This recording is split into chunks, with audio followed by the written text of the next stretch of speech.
RM100 rasa kecil bila berbelanja, tetapi rasa besar bila menabung. RM100 bila ditukarkan kepada emas, sekarang beratnya hanya sekitar 0.23 gram.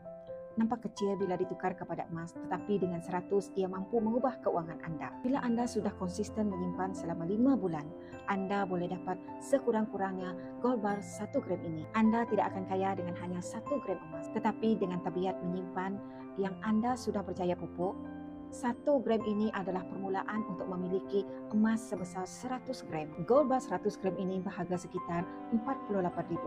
Apa yang anda boleh capai dengan simpanan 100 gram?